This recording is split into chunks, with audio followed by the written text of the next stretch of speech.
I began sort of drafting what I would say some days ago, but on every occasion tore up what I was thinking of saying and began again, because the horrors of what is happening in Gaza are such that one has to almost daily review how one considers it.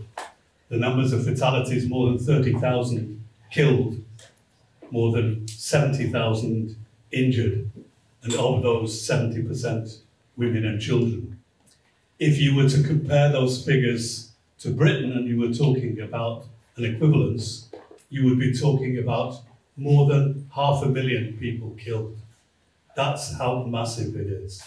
And we're talking about an area which is not much bigger than stretching from Heathrow Airport in the west of London to the City of London Airport, and from the north of Camden through to Brixton. That's the area in which this is happening. And we can imagine also the situation with 1.3 million or even more now, crowded into one end of that strip of land as a result of the actions that the Israeli government is taking. And it's a destruction that is taking place which is not only of people's lives and people's well-being, but as a destruction of homes, of schools, of hospitals, of every remnant of social fabric that is essential to being able to live. It's a destruction that is absolutely widespread across the region. It's massive, and I think it's hard to take it in. I think the accusation of genocide which the Republic of South Africa has brought against Israel at the International Court of Justice is more than justified. And I think every country in the world should be joining with them, and those that fail to, in my view, stand complicit with what is happening and the actions that the Israelis are taking. But it's an attack that is going on which is just not about that, if that were not grave enough. But it's an attack that is taking place by the Israelis in a way which has echoes of earlier periods of the Israeli actions in 1948, for example. Over the period of time, there have been something like 500 mosques, which have been damaged. More than 90% of the mosques in Gaza. It includes the destruction of the Great Umari Mosque, which dates back to 1220. We've seen the destruction of archaeological sites across that area.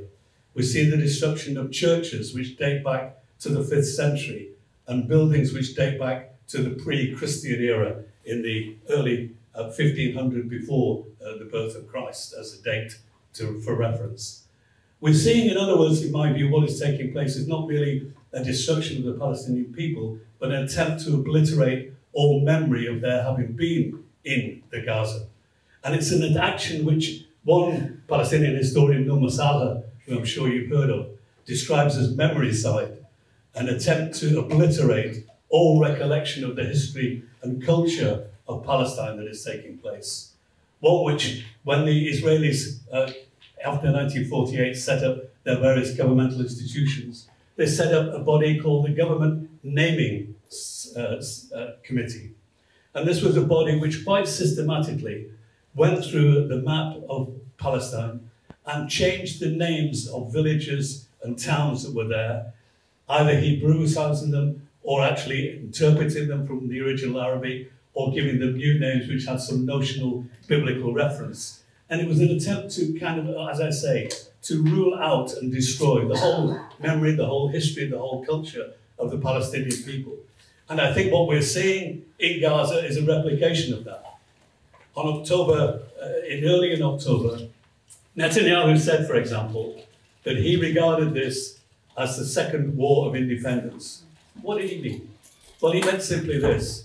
In Israeli terminology, the first war of independence was what happened in 1948, was the Nakba, was the destruction of homes and villages. Subsequently, more than 530 villages and towns, Palestinian villages and towns, inside the area of what is now Israel, were destroyed, were built over, were turned into art centres and given away to people and moved in all sorts of directions.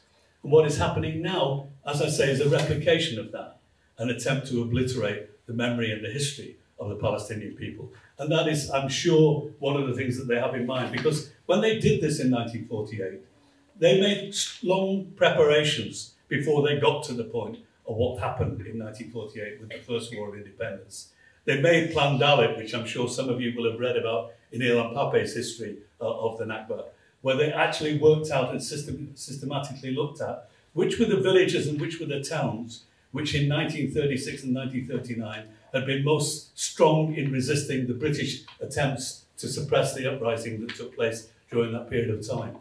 And through doing that, and actually working with the British in that period, they actually identified those areas in which they thought there was likely to be the most resistance to the Israeli Zionist ambitions of 1948 and what was going to happen. What is taking place now, as I've said, is one in which Netanyahu is talking about the second war of independence. And that's why I think this is something which is far graver than anything that we have seen in, I think, all of our lifetimes. I've been campaigning on Palestine for more than 40 years, but I cannot remember a time at which I felt more anxious, more concerned, more worried about the outcome and what is actually taking place and seeing what is happening, which is absolutely catastrophic and is on a widespread scale without any kind of discrimination, any kind of attempt to allow those who are not combatants, which is, of course, 99.99%, if you like, of the Gaza population. Now, here in Britain, of course, when we demonstrate on the streets, we're told we're extremists. It's the first time I've ever heard anybody calling for peace to be an extremist, but that is who we are.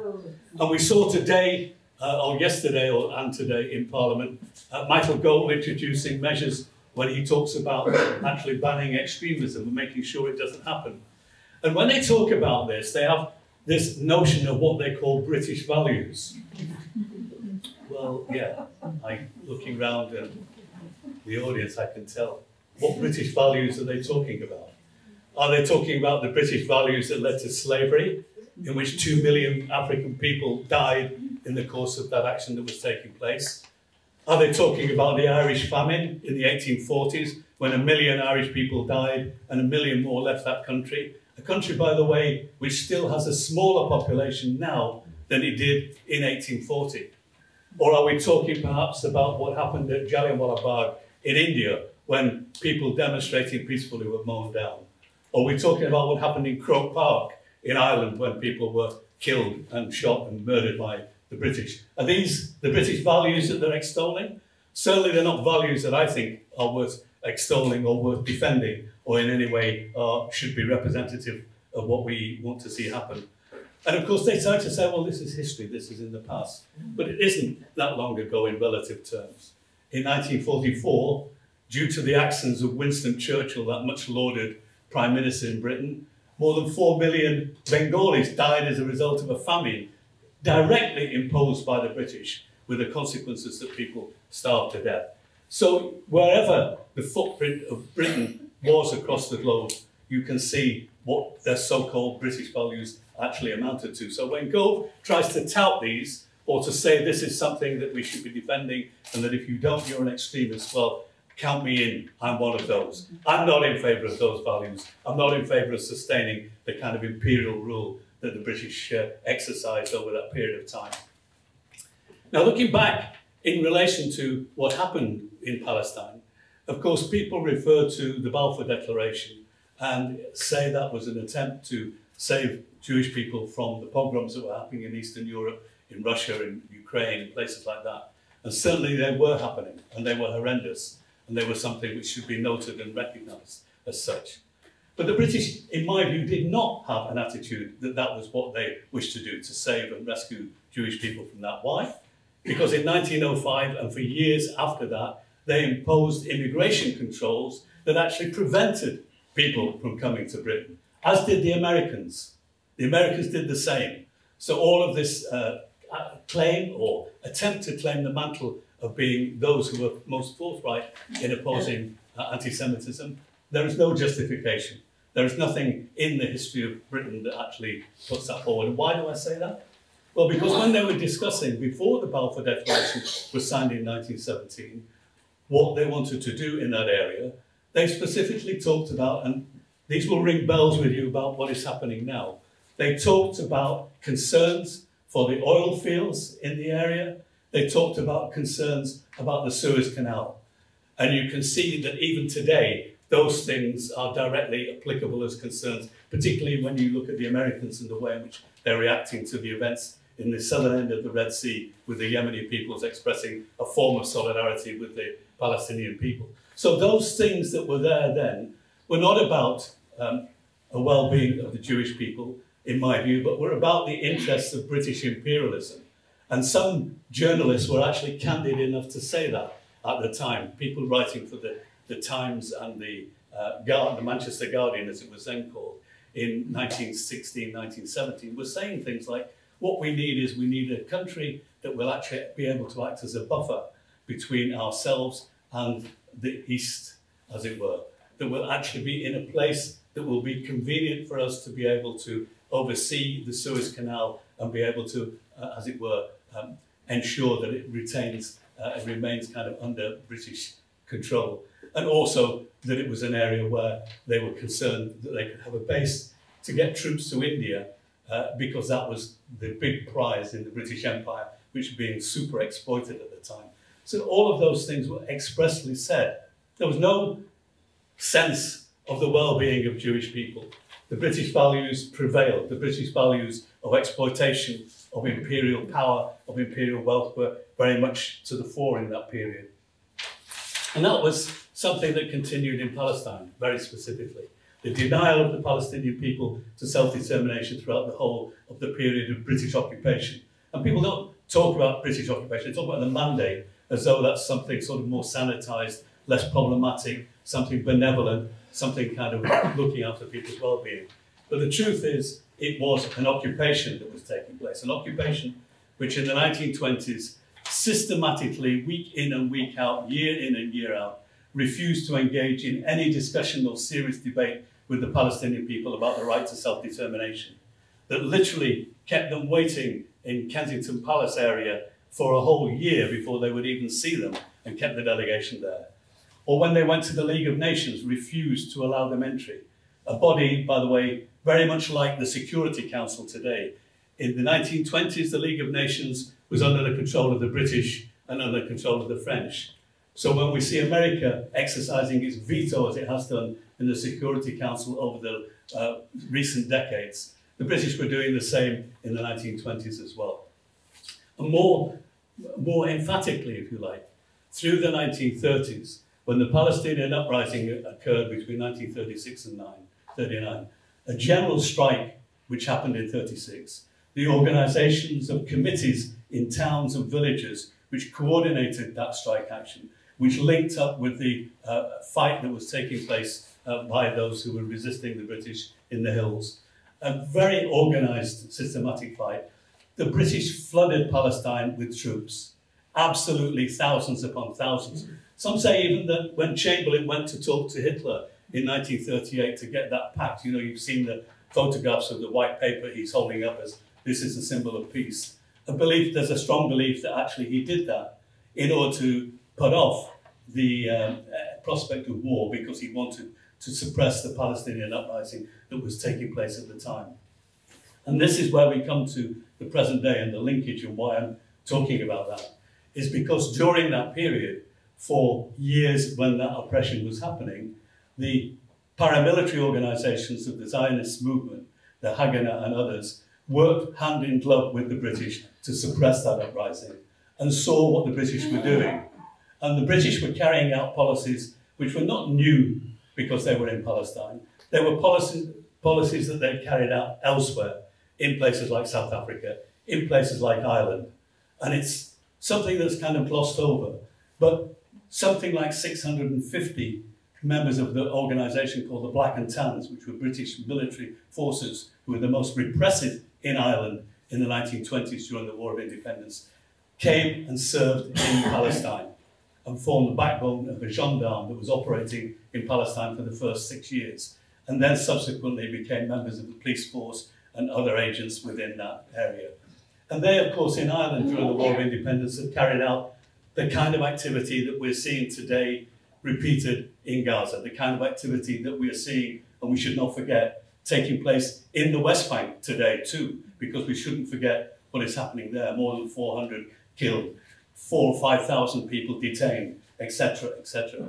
And the actions that they're taking in terms of human shields, in terms of reprisals, in terms of collective punishments, all of those things learned by the Haganah in 36-39 from the British, from the struggle in Ireland that was taking place, are repeated today were repeated in 1948 and are repeated again today. Precisely the same kind of actions.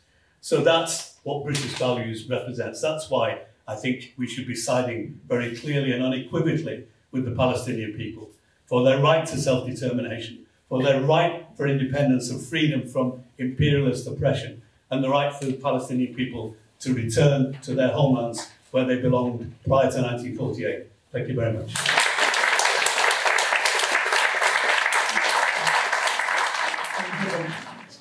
Let me send a shiver down your spine as I rhyme in the name of Palestine.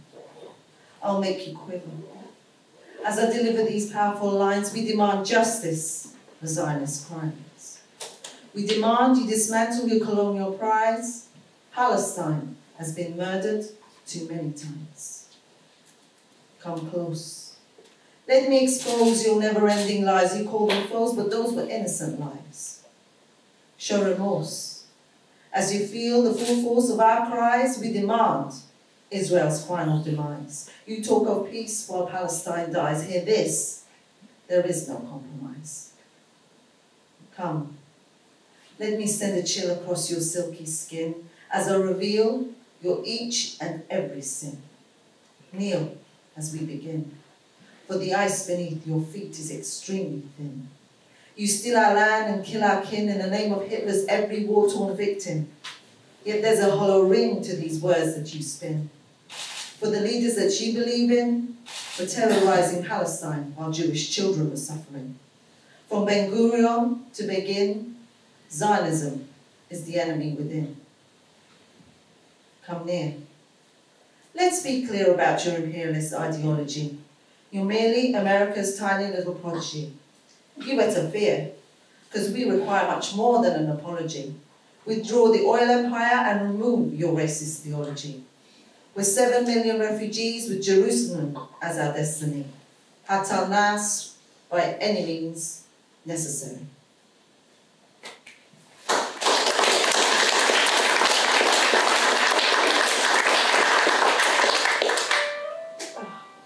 Sorry.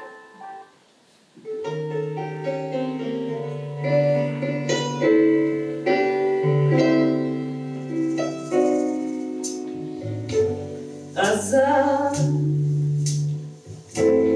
oh Gaza, no, don't you cry, 'cause we will never, no, never let you die. Oh Gaza, oh, Gaza, no, no, no peace you'll find till you are free from those chains that bind.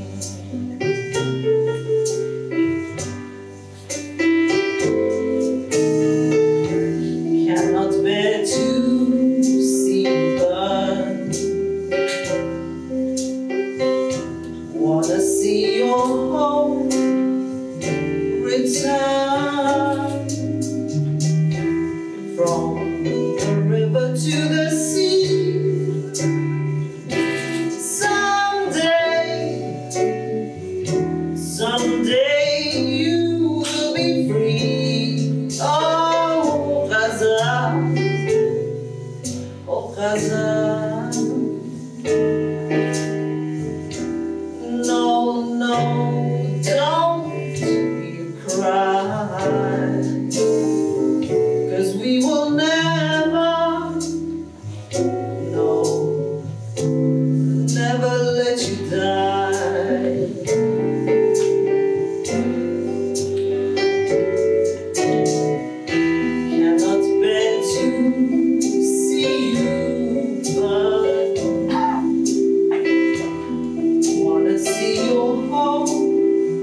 That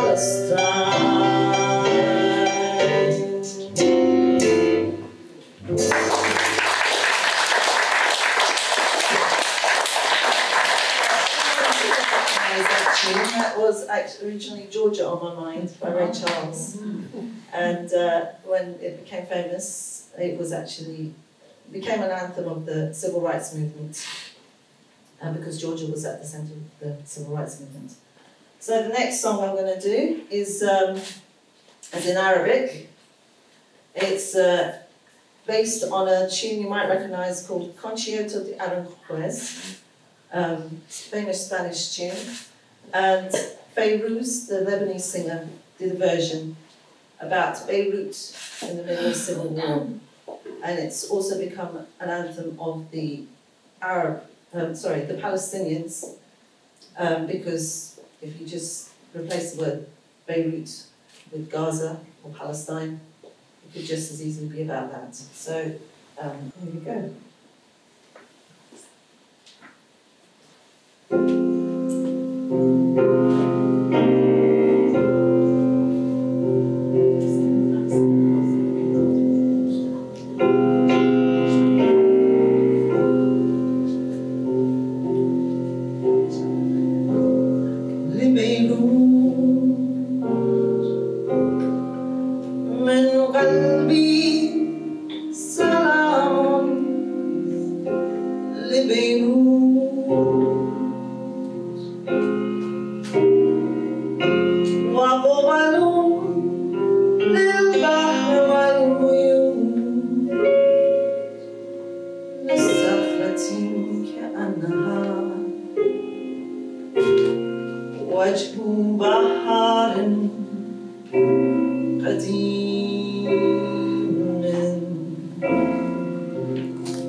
Until رايتي وهجر غد وموج السفر أزهرت جراح الشعب أزهرت تمت الأمة أنت بيروتني أنت لي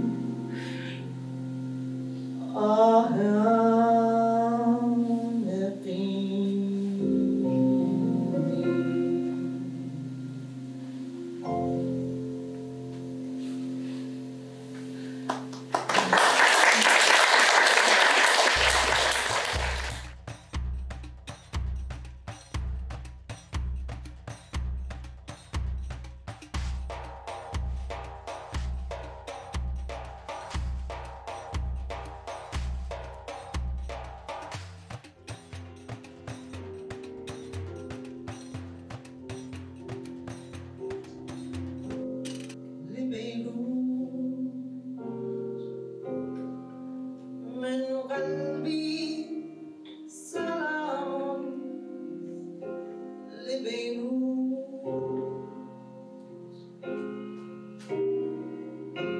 وقبل للبحر والغيوم للصخرة كأنها وجه بحار قديم